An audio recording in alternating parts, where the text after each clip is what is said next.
नमस्कार, आप देखना शुरू कर चुके हैं टीवी 9 भारतवर्ष का डिजिटल प्लेटफॉर्म और मैं हूं आपके साथ विपिन चौबे। आज के इस एक्सप्लेनर वीडियो में हम बात करने जा रहे हैं सोमनाथ मंदिर की, उस महान गाथा की जो हिंदुस्तान की अटूट आस्था और पुनरुत्थान का प्रतीक है। साल 2026 में महमूद गजनवी के सोमनाथ पर हमले को ठीक 1000 साल पूरा हो रहा है। लेकिन यह सिर्फ एक हमले की कहानी नहीं है, बल्कि बार बार विध्वंस और पुनर्निर्माण की अनंत गाथा है। साथ ही हम देखेंगे कि कैसे सरदार वल्लभ भाई पटेल ने इसके पुनर्निर्माण की नींव रखी। नेहरू जी क्यों नहीं चाहते थे कि राष्ट्रपति इसका उद्घाटन करे, और फिर भी राष्ट्रपति कैसे इस उद्घाटन समारोह में शामिल हुए।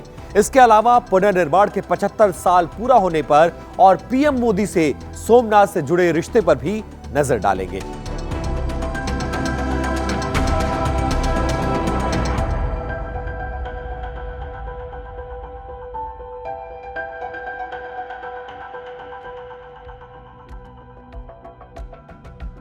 सोमनाथ मंदिर गुजरात के प्रभास पट्टन में स्थित 12 ज्योतिर्लिंगों में से पहला है। यह मंदिर चंद्रमा के देवता सोम को समर्पित है और प्राचीन काल से ही भारत की सांस्कृतिक धरोहर रहा है। लेकिन इसकी कहानी दर्द और जीत से भरी पड़ी है। आइए देखते हैं कि कब कब किस आक्रांता ने इस मंदिर पर हमला किया और इसके वजूद को खत्म करने की कोशिश की। पहला बड़ा हमला साल 1026 ईस्वी में अफगानिस्तान की गजनी से आए महमूद गजनवी ने भारत पर अपना 15वां आक्रमण किया। खास तौर पर सोमनाथ को निशाना बनाया गया, वो भी 50,000 सैनिकों के साथ। रास्ते में राजपूत राजाओं से लड़ता हुआ मंदिर पहुंचकर उसने पहले शिवलिंग को तोड़ा, खजाने को लूटा और हजारों लोगों का कत्ल किया। यह हमला इतना ज्यादा क्रूर था कि मंदिर पूरी तरह से बर्बाद हो गया। गजनवी ने शिवलिंग के टुकड़े गजनी में ले जाकर अपनी मस्जिद की सीढ़ियों में लगवाए ताकि मुसलमान उस पर पैर रखकर चले। ये सिर्फ लूट नहीं, बल्कि हिंदू आस्था को कुचलने की एक बहुत बड़ी साजिश और कोशिश थी। लेकिन सोमनाथ फिर उठा। स्थानीय राजाओं ने इसे दोबारा बनाया। फिर 1299 में दिल्ली सल्तनत के सुल्तान अलाउद्दीन खिलजी के सेनापति उलुग खान ने गुजरात पर एक बार फिर से हमला किया। उसने सोमनाथ को फिर से ध्वस्त किया, मंदिर को लूटा और शिवलिंग को एक बार फिर से तोड़ा गया।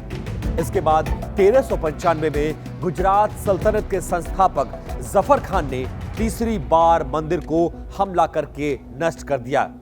यह सिलसिला यही नहीं रुकता। 1451 में महमूद बेगड़ा ने चौथा हमला किया। 1965 और फिर 1706 में मुगल बादशाह औरंगजेब ने 2 बार मंदिर को पूरी तरह से तबाह कर दिया। औरंगजेब ने आदेश दिया कि मंदिर की मरम्मत की संभावना से परे इसको ऐसा नष्ट करो। हर बार आक्रांताओं ने शिवलिंग को तोड़ा, मूर्तियां खंडित की, खजाने लूटे और मंदिर को मस्जिद में बदलने की पूरी कोशिश की। यह हमले सिर्फ भौतिक नहीं थे, ये हिंदू सभ्यता और संस्कृति को मिटाने की साजिश के तहत किए गए हमले थे। आक्रांता मंदिर को ध्वस्त कर मस्जिद बनाते ताकि हिंदू वहां पूजा ना कर सके। शिवलिंग के टुकड़े दूर ले जाकर अपमानित करते।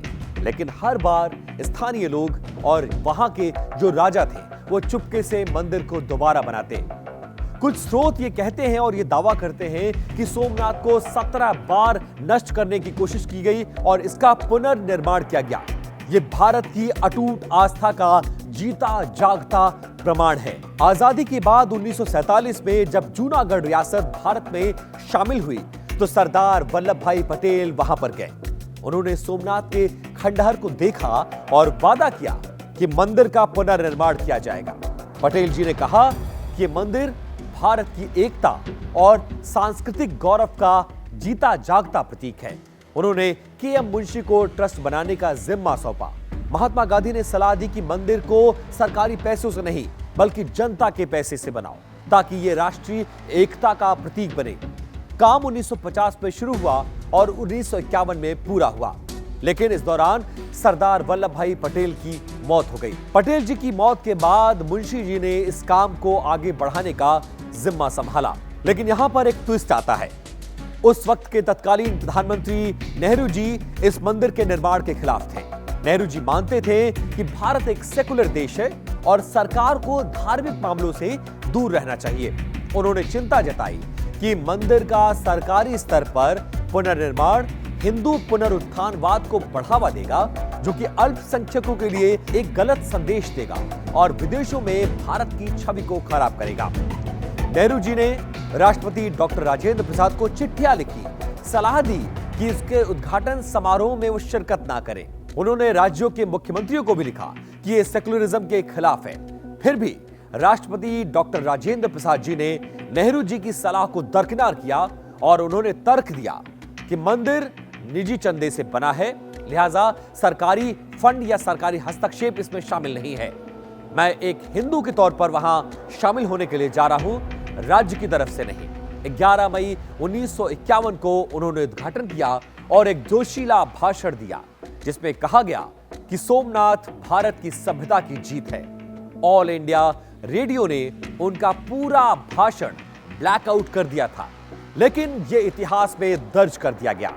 अब 1951 से 2026 तक पुनर्निर्माण के 75 साल पूरे हो रहे हैं। ये वो दौर है जब सोमनाथ न सिर्फ खड़ा हुआ बल्कि और मजबूत हुआ। ट्रस्ट ने इसे विश्व स्तरीय बनाया है, पर्यटन को इससे बढ़ावा मिला है और आप बात करते हैं प्रधानमंत्री नरेंद्र मोदी के सोमनाथ मंदिर से उस रिश्ते की जिसको जानना बहुत जरूरी है। पीएम नरेंद्र मोदी सोमनाथ ट्रस्ट के चेयरमैन हैं। गुजरात के सीएम रहते हुए उन्होंने मंदिर के विकास पर बहुत ज्यादा फोकस किया। 2021 में उन्होंने वर्चुअली कई प्रोजेक्ट्स का उद्घाटन किया, जैसे प्रोमेनेड, म्यूजियम और एग्जीबिशन सेंटर। हाल ही में 1000 साल पूरा होने पर उन्होंने एक व्लॉग भी लिखा है, सोमनाथ को भारत की अटूट भावना का प्रतीक बताया है।